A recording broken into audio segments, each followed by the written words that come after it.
Selamat pagi Bu Anggia selaku dosen pengampu mata kuliah populasi khusus.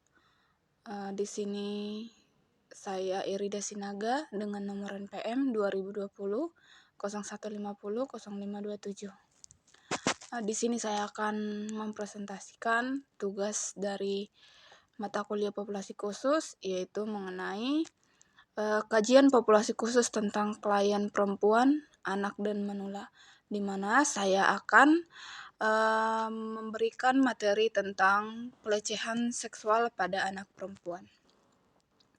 Di sini ada pelecehan seksual pada anak perempuan. Pelecehan seksual adalah perilaku pendekatan-pendekatan yang terkait dengan hubungan seks yang tidak diinginkan, seperti permintaan untuk melakukan hubungan badan dan perilaku lainnya yang secara verbal ataupun fisik mengacu pada tindakan seksual. Perilaku tersebut dapat menimbulkan rasa tidak nyaman, tersinggung, merasa direndahkan, hingga berpotensi menyebabkan masalah kesehatan dan keselamatan. Di sini ada bentuk-bentuk pelecehan seksual.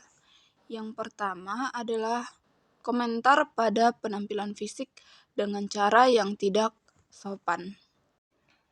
Komentar yang diberikan bisa beragam bentuknya, misalnya memuji keindahan rambut atau memuji betapa indahnya tubuh Anda saat mengenakan pakaian yang dikenakan saat ini. Namun, pujian tersebut justru membuat kita jengah atau tidak nyaman karena cara penyampaiannya. Yang kedua, berusaha untuk terus mengajak mengobrol meski lawan bicara menolak. Kondisi ini sering terjadi di tempat umum, seperti transportasi publik atau fasilitas umum. Seorang pelaku biasanya akan tiba-tiba mengajak mengobrol. Meski Anda sudah berusaha tidak peduli dan menunjukkan tanda tidak nyaman, mereka akan terus berusaha mengajak berbicara. Kadang obrolan tersebut bisa seputar menanyakan nama, nomor telepon, hingga informasi pribadi lainnya. Yang ketiga adalah menguntit. Kejadian ini bisa dikategorikan sebagai menguntit. Selain membuat sang perempuan tidak nyaman, kejadian ini juga bisa membuat mereka trauma. Yang keempat adalah meraba-raba. Kondisi ini juga masuk dalam kategori pelecehan seksual di tempat umum sebab pelaku sudah menyentuh tubuh korbannya tanpa izin.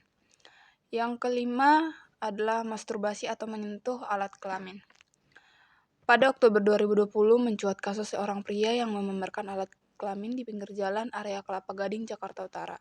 Pelaku menyasar anak-anak yang sedang lewat atau melintas di jalan. Terdapat 2 anak di bawah umur yang menjadi korban pelecehan tersebut. Selain mempertontonkan alat kelamin, tindakan lain yang juga termasuk pelecehan seksual di ruang publik adalah sengaja melakukan masturbasi, menyentuh atau menunjukkan alat kelaminnya tanpa alasan. Yang keenam adalah memberikan komentar yang menghina atau merendahkan identitas orang lain. Pelecehan di ruang publik juga bisa dibentuk verbal. Hal ini bisa berupa komentar yang menghina atau merendahkan identitas orang lain. Komentar tersebut bisa saja dilakukan di kantor, ketika ada seorang pria yang merendahkan kemampuan rekan kerja perempuannya karena sering mengenakan busana terbuka. Selain itu, memberikan komentar negatif pada kelompok tertentu seperti gay, lesbian, transgender, hingga rasisme juga termasuk pelecehan. Yang ketujuh adalah menatap. Meski terkesan sepele, tatapan dari orang asing yang tidak sopan juga masuk dalam kategori pelecehan seksual. Biasanya, pelaku akan memperhatikan bagian-bagian tubuh tertentu dari korban, misalnya area payudara, bibir, hingga bokong.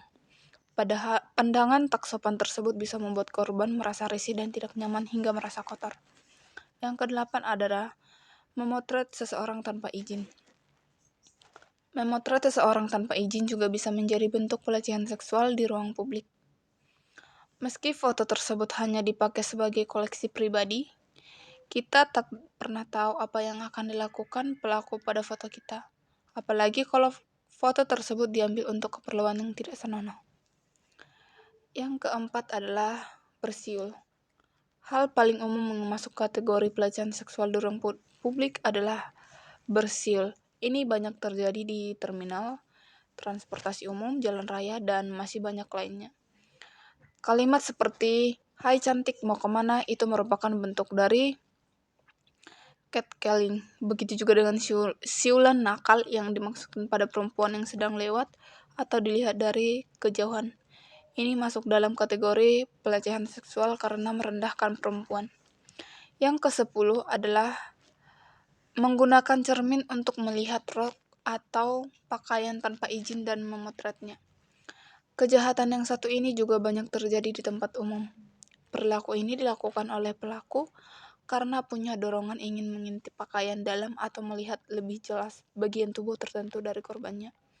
Seringnya mereka memasang cermin di sepatu atau melihat rok dan berpura-pura sedang berkaca, padahal mereka berusaha melihat payudara korban.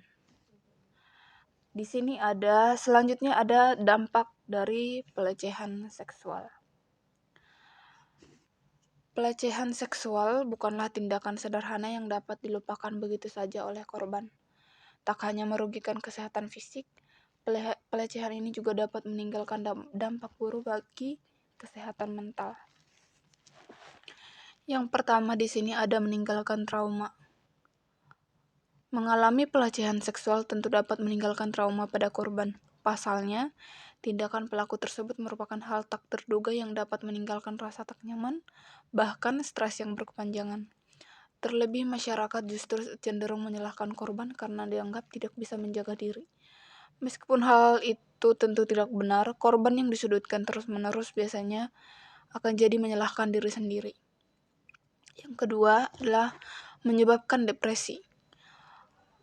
Pelecehan seksual bisa menjadi salah satu stresor yang berkaitan dengan pelecehan resiko depresi.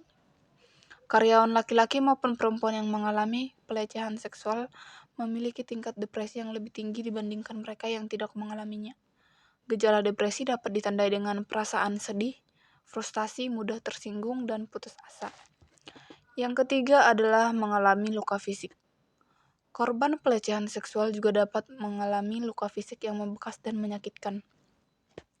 Luka tersebut bisa diakibatkan oleh proses pemaksaan maupun sebagai bentuk hukuman agar korban menuruti permintaan pelaku.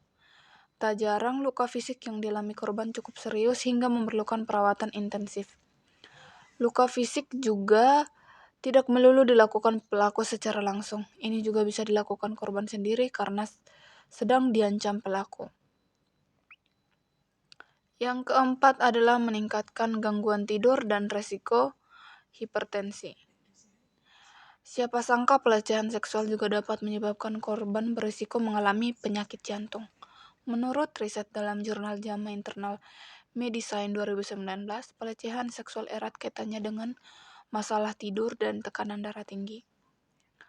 Riset tersebut melibatkan 304 karyawan manusia berusia 40-60 tahun. Peserta yang pernah mengalami kekerasan seksual memiliki risiko hipertensi lebih tinggi. Seperti yang Anda ketahui, hipertensi atau tekanan darah tinggi dapat meningkatkan risiko karena terkena penyakit jantung.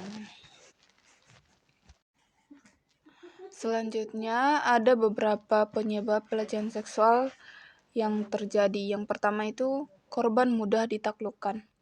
Pria menganggap bahwa wanita lebih lemah sehingga ditempatkan dalam posisi subordinasi yang harus dikuasai. Meski tidak jarang pria juga dapat mengalami pelecehan seksual, namun biasanya pelaku memiliki sifat yang lebih dominan sehingga berani melakukan tindakan tersebut. Yang kedua adalah hawa nafsu. Hasrat seks yang tidak bisa disalurkan dapat menjadi faktor penyebab pelecehan seksual. Pelaku menyalurkan nafsunya tersebut dengan melakukan pelecehan seksual. Bisa jadi yang menjadi korban tidak berpotensi menjadi objek pelecehan, namun karena adanya hasrat seks yang mendorong dari sisi pelaku, sehingga terjadilah pelecehan seksual. Yang ketiga adalah pernah menjadi korban. Mempunyai riwayat kekerasan seksual saat masih kecil juga bisa menjadi penyebab. Adanya trauma ini membuat pelaku ingin membalasnya ketika ia dewasa. Tanpa pandang bulu, objeknya bisa siapa saja di sekitarnya. Umumnya yang membuat pelaku merasa lebih berkuasa. Yang keempat, menjadi saksi. Pada sebagian pelaku pelecehan seksual, mereka pernah menyaksikan kekerasan seksual terhadap anggota keluarga lain saat masih kecil. Sama halnya dengan menjadi korban, Menjadi saksi kekerasan seksual dapat memicu trauma yang dibawa hingga dewasa. Yang kelima adalah memiliki kuasa. Pelaku memiliki otoritas atas korban. Misalnya, pelaku merupakan atasan korban. Terdapat suatu penelitian yang menghubungkan seks dengan kekuasaan hingga pelaku merasa lebih mudah untuk melakukan dominasi. Yang keenam adalah sistem patriarki di masyarakat yang kuat. Penyebab terjadinya pelecehan seksual tidak lepas dari sistem patriarki dalam masyarakat yang masih kuat. Seringkali budaya patriarki juga mewajarkan tindakan pelecehan seksual ini dan justru menuduh korban atau victim blaming. Misalnya dalam banyak kasus, seorang wanita dianggap mengundang tindakan pelecehan karena ia memakai pakaian terbuka. Yang ketujuh adalah ketergantungan.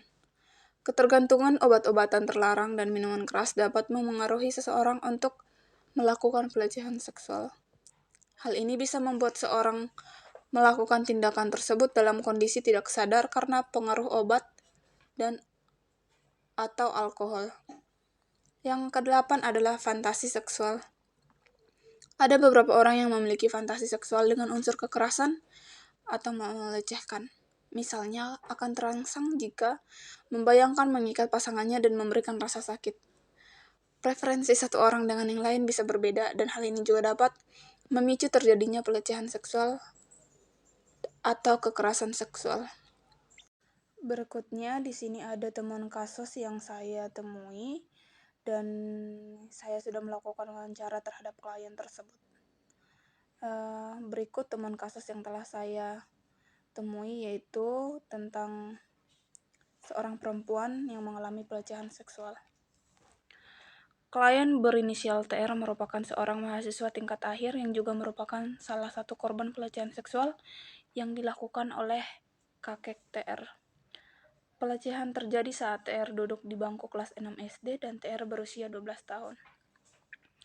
Menurut penuturan TR dalam wawancara yang telah dilakukan pada tanggal 5 Desember 2023